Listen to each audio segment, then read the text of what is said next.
Okay so बेटा this is the property 3 for determinant. अब है ना, जो सबसे मनपसंद प्रॉपर्टी होती है ना ऑलमोस्ट ऑलमोस्ट हर स्टूडेंट की, फिर आप कहते हो हर एक टीचर की भी, वो ये प्रॉपर्टी 3 होती है। क्योंकि प्रॉपर्टी 3 से है ना हमें इतनी अच्छी सी चीज मिलती है जिसके आगे हमें कुछ करना भी नहीं पड़ता। और वो क्या है इसको ध्यान से देखना। इसमें like if any two rows or columns of a determinant are identical then the value of the determinant is zero. क्योंकि हमें यहाँ पे ये जीरो नाम की चीज मिलती है, हमें इससे आंसर ही जीरो मिल जाता है, इसलिए ये सबसे फेवरेट प्रॉपर्टी मानी जाती है ना। बाकी ऐसा जरूरी नहीं है किसी को क्या पसंद हो क्या पसंद हो, बट यहाँ पे इसका मतलब क्या है इसको ध्यान से सीखना। अगर मैं जनरलाइज वे में तुम्हें इसको प्रूव करवाना चाहूँ, है ना, जैसे कहने का मतलब है कि आपके पास में कोई भी एक डिटर्मिनेंट है ए, इसके एलिमेंट्स आप लोग जनरलाइज ले सकते हो। तो मान लो मैंने ले लिया ए बी सी, यहाँ भी मैंने ले लिया ए बी सी, यहाँ मैं कुछ और लेता हूँ ए बी सी डी ई और एफ। ठीक है, अब यहाँ पे मेरे को डायरेक्टली पता पड़ रहा है कि R1 एंड R2 जो है ना वो आइडेंटिकल है।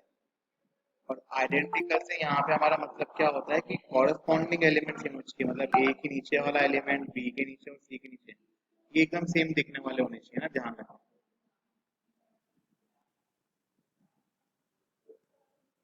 अब हम इस चीज का यूज कैसे करेंगे, पहले अपन इसका प्रूफ देख लेते हैं आराम से। मान लो मैं इसको ना रो वन के अलॉन्ग एक्सपेंड कर रहा हूँ, ठीक है ना। आप चाहो तो इसे किसी के भी अलॉन्ग एक्सपेंड करो, फर्क नहीं पड़ेगा, आंसर सेम ही आएगा। हमने ये भी पढ़ रखा है कि किसी भी रो या कॉलम के अलॉन्ग एक्सपेंड करने पे आंसर में फर्क नहीं पड़ता। तो मैं इसको सिंपली R1 के अलॉन्ग एक्सपेंड कर रहा हूँ। यहाँ डिटरमिनेंट ए रहेगा। फर्स्ट टर्म क्या है, फर्स्ट एलिमेंट क्या है, ए है ना, ये आ गया ए। कॉरस्पॉन्डिंग कॉलम और रो को छुपा देना, यहाँ पे कितना आएगा बी एफ माइनस ई सी, बी एफ माइनस ई सी। फिर क्या आएगा माइनस बी, इसकी भी रो कॉलम और रो को छुपा देना, क्या आएगा A F minus C D. फिर आएगा प्लस सी, इसकी भी रो और कॉलम को छुपाएंगे कॉरस्पॉन्डिंग, यहाँ पे क्या आएगा ए ई माइनस बी डी, ए E minus B D. Check करते हैं कहीं पे कुछ जीरो जैसा दिखाई देगा कि नहीं देगा ना, अभी आपको पता पड़ जाएगा। ए 15 मल्टीप्लाई कर लेना, A B F minus A E C minus A B F plus B C D minus A E C minus B C D.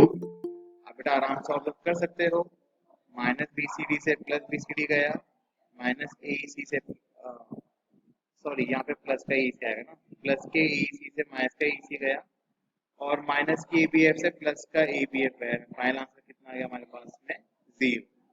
And यही तो हमारे प्रॉपर्टी का नाम था बेसिकली, कि आपके पास में अगर दो रोज या दो कॉलम्स आइडेंटिकल हैं तो आंसर हमेशा उसका जीरो है।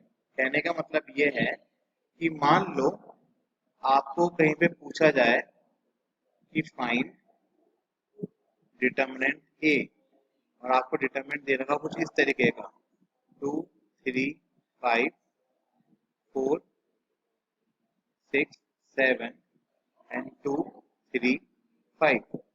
तो आपको अब इसको है ना बेटा पूरा इवेल्युएट नहीं करना है, आपको इसमें कोई एक्सपेंशन नहीं करना, आपको बस यहाँ पे सिंपल लिखना है कि here R1 and R3 are identical,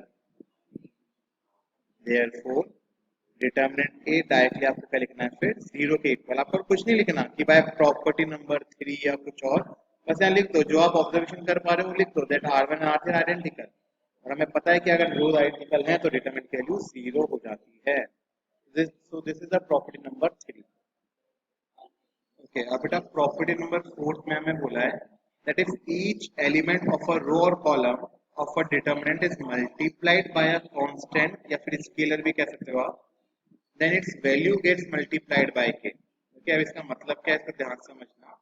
ऐसे मान लो बेटा कि आपके पास में कोई सा भी आपको एक डिटरमिनेंट दे रखा है ना। यहाँ पे हम ले लेते हैं 2 3 4 5 6 7 1 2 3।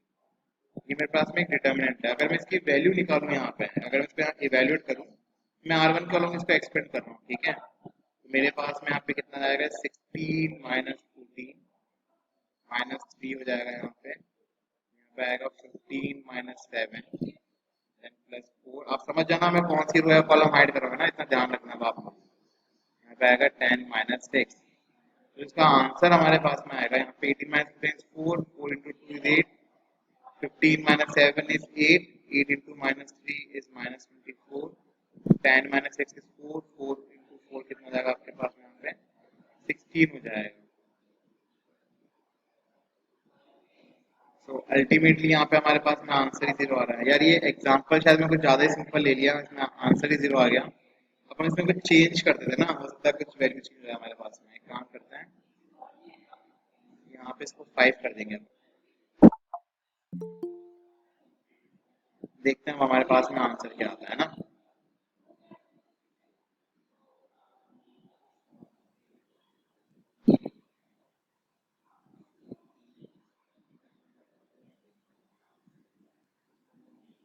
यहाँ पे इसको कर देते हैं 5, ठीक है। तो यहाँ पे हमारे पास में 5 आ जाएगा। यहाँ पे तो वही रहेगा 4 इंटू 2 इज 8, माइनस का 24 आ जाएगा, 10 minus 6 is 4, 4 into 5 is 20, 8 plus 20 is 28, 28 minus 24 कितना हो जाएगा हमारे पास में 4। तो यहाँ जो मेरे पास में डिटरमिनेंट की वैल्यू आएगी वो 4 निकल के आई है, राइट। अब जैसे मान लो कि आपने किसी भी एक रो या कॉलम को एक स्केलर से मल्टीप्लाई करा, आपकी इच्छा हो जिस कॉलम को मल्टीप्लाई कर देना, फर्क नहीं पड़ेगा, इस बार अपन कॉलम को मल्टीप्लाई करके चलते हैं, ठीक है ना। फिर देखना आंसर पे क्या फर्क पड़ेगा।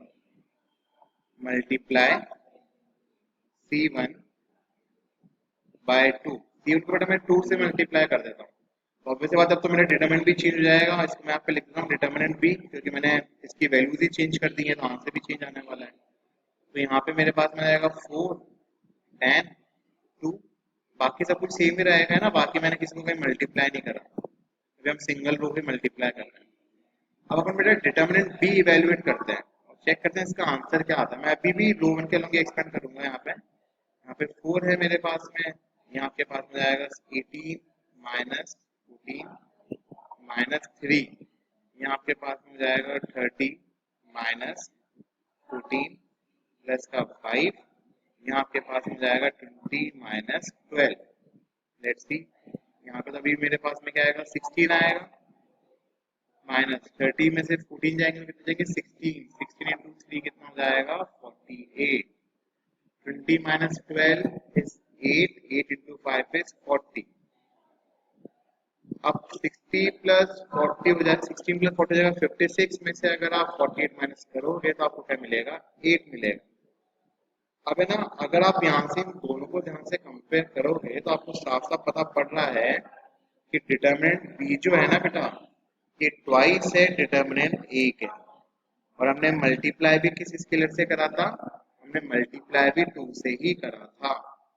कहने का मतलब है जब भी आप एक डिटरमिनेंट की किसी भी रो या कॉलम को एक कांस्टेंट से मल्टीप्लाई करोगे तो उसकी जो पूरी ओवरऑल वैल्यू है ना वो भी उस कांस्टेंट से ही मल्टीप्लाई हो जाएगी, ठीक है।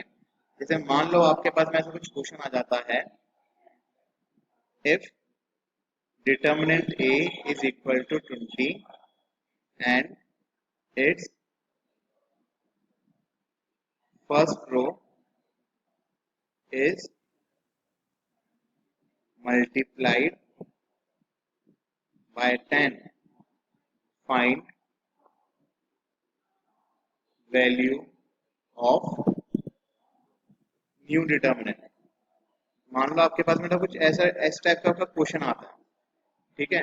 अब ना तो आपको डिटरमिनेंट का फॉर्म पता, आपको उसकी वैल्यू ही पता है, और हमें ये पता है कि पहली रो को 10 से मल्टीप्लाई करा, जो न्यू डिटरमिनेंट होगा उसको फाइंड करने के लिए बस हमें सिंपली 20 को मल्टीप्लाई करना पड़ेगा 10 से और आंसर आ जाएगा 200। तो ये आपके एमसीक्यूज में काफी हेल्प करेगा, या फिर 1 मार्क्स वाली जो क्वेश्चन आते हैं ना, ये वाली प्रॉपर्टी आपकी वहां पे भी काफी यूजफुल होती है, राइट। तो इसको आपको ऐसे यूज करना आना चाहिए, प्रॉपर्टी 4 और प्रॉपर्टी थर्ड। प्रॉपर्टी थर्ड भी बहुत ईजी है, अगर आपने रोज और कॉलम्स आइडेंटिकल बना दिए तो भी काम आसान हो जाएगा।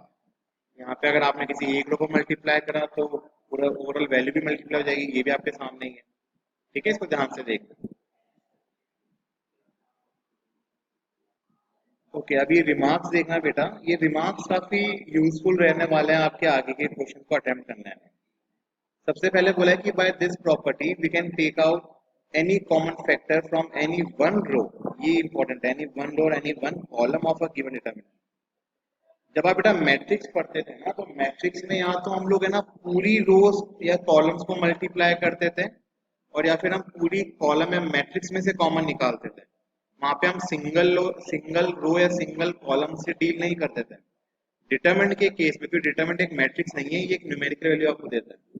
इस केस में या तो हम किसी एक रो या एक कॉलम से मल्टीप्लाई करेंगे किसी भी नंबर को, ध्यान रखना एक ही नंबर को तीन से हम डायरेक्टली मल्टीप्लाई नहीं कर सकते, उसके लिए हमें तीन तीन बार वो ऑपरेशन करना होगा, राइट। एंड अगर आपको कुछ कॉमन भी निकालना है ना, तो कॉमन भी किसी एक रो या कॉलम में से ही निकलेगा। हर रो या कॉलम में से सब कुछ कॉमन नहीं निकल सकता। कहने का मतलब ये है कि जैसे मान लो आपको यहाँ पे कुछ डिटरमिनेंट दे रखा है 4 6 8 3 2 1, और यहाँ मैंने दे दिया 5 9 12।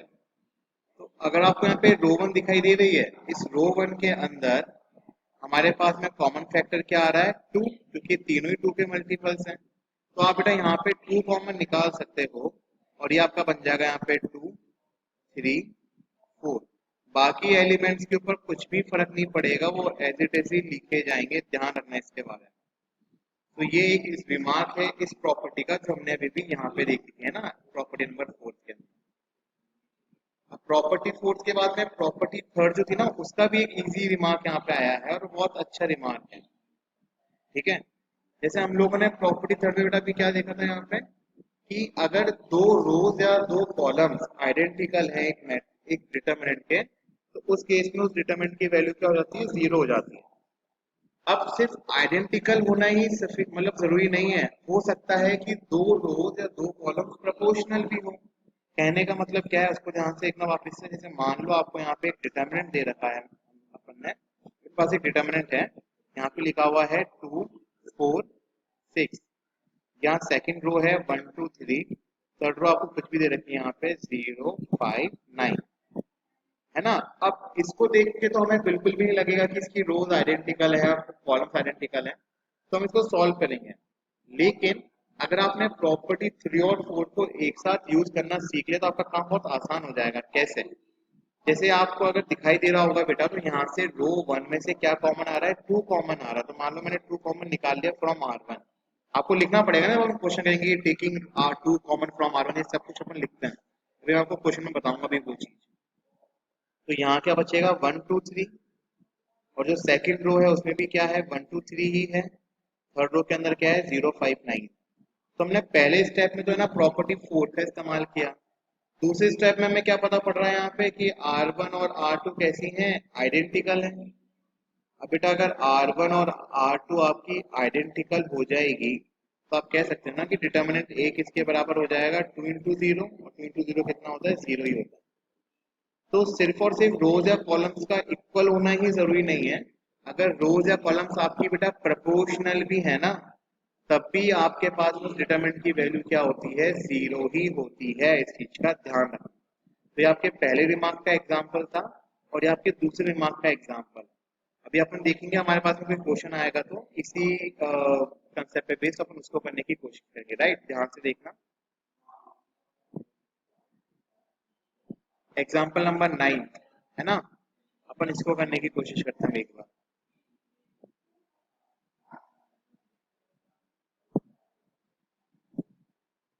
अब देखो, अगर आप इस एग्जाम्पल को ध्यान से देखोगे, तो आपके दिमाग में आएगा कि यार रो 1 तो बहुत बड़े बड़े एलिमेंट दे रखे हैं, हम एक काम करते हैं ना, हम लोग है ना रो 2 के अलोंग एक्सपेंड कर देते हैं। नो डाउट आप रो 2 के अलोंग एक्सपेंड करोगे, बट आपको मल्टीप्लाई तो करना ही करना पड़ेगा बड़े बड़े नंबर से ना।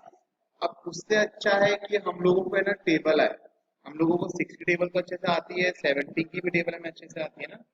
जैसे मान लो आपको यहाँ पे ये डिटरमिनेंट दे रखा है, इसमें डिटरमिनेंट ए नाम दे दिया 102 18 36 1 3 4 17 3 6, राइट। बेटा जो आपको ये R1 दिखाई दे रही है, ये R1 में तीनों ही ना 6 के मल्टीपल है। कहने का मतलब ये है, इस R1 को मैं ऐसे लिख सकता हूँ 6 इंटू 17 6 इंटू 3 6 इंटू 6। बाकी सब कुछ तो मेरा चेंज नहीं होगा, एज इट इज रहेगा 17 3 6। R1 और R3 अगर आपको शायद प्रोपोर्शनल दिखाई दे रही हो तो हमें पहले ही पता पड़ चुका है कि इसका आंसर क्या आने वाला है, 0 आने वाला है। आप देख लो 17, 3, 6 और सब में कॉमन फैक्टर क्या है, 6 ही है ना। तो मैं चाहूँ तो अभी R1 में से 6 कॉमन निकाल सकता हूँ, बट क्यों कॉमन निकाले भाई, जब हमने प्रोपोर्शनल वाला फैक्ट पढ़ लिया तो हम उसका इस्तेमाल करेंगे ना यहाँ पे। अब इधर डायरेक्टली लिख देना, here R1 and R3 are proportional. ये बेटा यहाँ पे क्या है, प्रोपोर्शनल है। ये प्रोपोर्शनल है तो डायरेक्टली डिटरमिनेंट ए की वैल्यू कितनी रहेगी आपके पास में, 0 हो जाएगी। तो बिना हम लोगों बिना है ना हमें मल्टीप्लाई करें या कुछ अलग से करें, हमने डायरेक्टली देखो इसको इवेल्युएट कर लिया यूजिंग द प्रॉपर्टीज। तो इस तरीके से आपको प्रॉपर्टीज यूज करनी आनी चाहिए। Okay okay, so now property number 5। अब प्रॉपर्टी 5 में क्या अलग है, अब ये प्रॉपर्टी ना बेटा काम में तो आती है, लेकिन है ना ये प्रॉपर्टी थोड़ी कम काम में आएगी। दूसरी बात ये है कि है ना इसको यूज करने के लिए ना आपकी बहुत ही पैनी नजर होनी चाहिए। मतलब इस प्रॉपर्टी को यूज करने के लिए आपको बहुत ध्यान में रखते हुए है ना काम करना होगा, क्योंकि हमें पता ही नहीं पड़ता कि किस जगह पे प्रॉपर्टी लगेगी और किस जगह पे प्रॉपर्टी नहीं लगनी चाहिए, है ना। तो आप थोड़ा सा अगर अलर्ट रहोगे ना तो आप इसका यूज अच्छे से कर पाओगे। ठीक है। सो इस प्रॉपर्टी में क्या बोला है कि if some or all elements of a row or column of a determinant are expressed as the sum of two or more terms, then the determinant can be expressed as the sum of two or more determinants। अभी क्या रामायण लिखी हुई है इसको ध्यान से observe करेंगे अपन यहाँ पे, ध्यान से देखना। जैसे मान लो आपके पास में कोई भी एक डिटर्मिनेंट है, डिटर्मिनेंट ए, यहाँ पे आपके पास में लिखा हुआ है ए प्लस अल्फा, यहाँ पे है बी प्लस बीटा, यहाँ पे है सी प्लस गामा, है ना। यहाँ पे बाकी सब कुछ सेम ही है, कोई दिक्कत नहीं आ रही है। ये रहा आपके रिमेनिंग एलिमेंट। ठीक है। अब ये जो डिटर्मिनेंट ए है ना, इसको आप, क्योंकि बेटा इसकी रो वन के अंदर कितनी टर्म्स ऐड हो रही हैं, दो दो टर्म्स ऐड हो रही है ना, तो हम इसको एक्सप्रेस कर सकते हैं as the sum of two determinant. ये कैसे होगा इसको ध्यान से देखना। तो डिटर्मिनेंट ए है, इसको आप सिंपली लिख सकते हो बेटा A B C D E F G H I. क्योंकि यहाँ पे बीच में तीनों के प्लस प्लस का साइन है तो आपको तो प्लस साइन लेना पड़ेगा।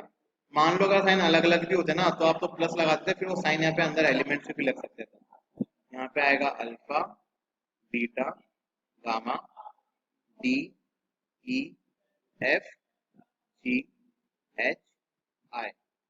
तो ये यहाँ पे लिखा हुआ है कि if some or all element, मान लो यहाँ पे गामा नहीं होता, सिर्फ इन दोनों में कुछ एडिशन होता, तो बेटा यहाँ पे आपके पास में सी आ जाता। ठीक है ना। जैसे अगर मैं यहाँ पे आपको बताना चाहूँ, जैसे मान लो यहाँ पे हमारे पास में होता सिर्फ सी लिखा होता इन केस, तो यहाँ पे भी हम लोग बस वापस क्या लिख देते, सी लिख देते, कोई दिक्कत वाली बात नहीं है। ठीक है, क्योंकि यहाँ पे दो एलिमेंट्स की तो एडिशन हो ही रहा है ना, तो भी हमें इसको स्प्लिट करना पॉसिबल हो पाता हमारे लिए। ठीक है, तो इस चीज का ध्यान रखना, मतलब अल्फा बीटा गामा आपके यहाँ पे जीरो भी हो सकते हैं। ठीक है ना, उनकी वैल्यूज कुछ भी हो सकती है, इस चीज का भी हमें ध्यान रखना होता है। राइट, यहाँ पे अपन लिख देते हैं सी प्लस गामा और यहाँ पे भी आ जाएगा गामा। तो ये हमारे पास बेटा प्रॉपर्टी नंबर 5 होती है। अगर मान लो कि यहाँ पे भी हमारे पास में कुछ एडिशन में लिखा होता ना, तो अपन उसको भी आगे उसको अपन है ना उसको भी आगे और रिजॉल्व कर पाता, अपन उसको तीन डिटरमिनेंट्स के फॉर्म में भी लिख पाते हैं। यहाँ लिखा हुआ है ना, can be express as a sum of two or more determinants. तो इसकी कोई लिमिट नहीं है कि हम सिर्फ दो ही डिटरमिनेंट्स तक कर सकते हैं, क्या तीन चार पांच कितना भी पॉसिबिलिटी है, डिपेंड करता है कि आपके क्वेश्चन में आपको किस फॉर्म क्या फॉर्म दे रखा है। ठीक है, अपन इसका एक एग्जाम्पल करने की कोशिश करते हैं। ओके बेटा, अब इस क्वेश्चन को ध्यान से देखना, ये एग्जाम्पल नंबर 10 जो है आपकी बुक का। अब है ना देखो, ऐसा कोई जरूरी नहीं है कि एक बार में एक ही प्रॉपर्टी यूज हो। आपने अभी प्रीवियस क्वेश्चन में भी देखा था कि वहां पे हमारे पास में प्रॉपर्टी 3 और 4 दोनों एक साथ यूज हो रही थी। तो ऐसा भी हो सकता है कि हमारे पास में सारी प्रॉपर्टीज एक एक बार यूज हो जाए कहीं ना कहीं पे ना, मतलब कुछ भी पॉसिबिलिटी है इस टाइप के क्वेश्चन में, इतना ध्यान रखना। अच्छा, आपको 11 डिटरमिनेंट यहाँ पे दे रखा है। अगर हम बात करें इसको मैं डिटरमिनेंट ए मान लेता हूँ, हमें शो करना है जीरो के बराबर, ये हो जाएगा, कोई दिक्कत नहीं है। मान लो हमें शो नहीं करना होता, मैं बोला था कि इवेल्युएट करना है, तब भी हम उसको कर पाते हैं ना। ये रहा आपका डिटरमिनेंट ए बी सी, यहाँ पे क्या है a प्लस 2x, यहाँ पे है, इसको मैं दोबारा लिख देता हूँ,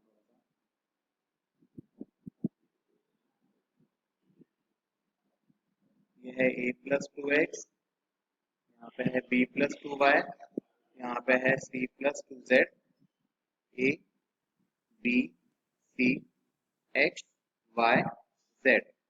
आपको प्रूव करना है जीरो के बराबर, तो इवेलुएट आपको एक्सपेंड करने की जरूरत नहीं बेटा, you can use the properties. R2 दिखाई दे रही है, R2 के अंदर हमारे पास में दो दो टर्म्स ऐड हो रही है ना, तो हम इसको पहले अपन इसको स्प्लिट कर देते हैं, ठीक है ना। तो इसको आप सिंपली यहाँ पे क्या लिख सकते हो, A B C, A B C, and यहाँ पे क्या आएगा एक्स वाई जेड, राइट। क्योंकि तीनों के बीच में प्लस का है तो इधर प्लस ही लगा देते हैं, ऐसे ही प्लस ही लगाते हैं अपन तो। ए बी सी, यहाँ पे आएगा 2x 2y 2z x y z। अब है ना देखो, हमें बिल्कुल भी इसको एक्सपेंड करने की जरूरत पड़ेगी ही नहीं। आप यहाँ पे सिंपली ऑब्जर्व कर सकते हो फर्स्ट वाले केस के अंदर कि यहाँ पे आपकी R1 और R2 कैसी है, ये तो आपको एकदम आइडेंटिकली दे रखी है, देख सकते हो आप यहाँ पे, है ना। और यहाँ पे अगर आप देखोगे तो जो R2 और R3 है, यहाँ पे आपके पास में R2 और R3 ये कैसी है बेटा, यहाँ पे प्रोपोर्शनल है ना, x 2x y 2y z 2z, तो दीज आर प्रोपोर्शनल। तो हमें तो अच्छे से पता है कि ये रोज अगर आइडेंटिकल है तब भी वैल्यू जीरो होती है, प्रोपोर्शनल पे भी वैल्यू जीरो होती है, फिर तो अपन बेटा सिंपली कह सकते हैं कि डिटर्मिनेंट ए हमारे पास में किसके बराबर हो जाएगा, zero plus zero and finally zero. ये हमारे पास में क्या था, हमारा RHS था।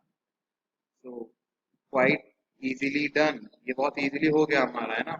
तो हम लोगों ने एक तो स्प्लिटिंग वाली प्रॉपर्टी का यूज किया, फिर हमने आइडेंटिकल रूल्स का इस्तेमाल किया, हमने प्रोपोर्शनल रूल्स का इस्तेमाल किया, और हमारा डिटरमिनेंट सिंपली जीरो के बराबर आ गया। तो प्रॉपर्टीज पे जो क्वेश्चन आते हैं ना वो इस टाइप के पूछे आते हैं, हमें कुछ ना कुछ शो या वेरीफाई करना ही होता है, प्रूव करना ही होता है। तो हम इस टाइप के क्वेश्चन की बेटा प्रैक्टिस करेंगे आगे की फर्दर क्लासेस में, ठीक है।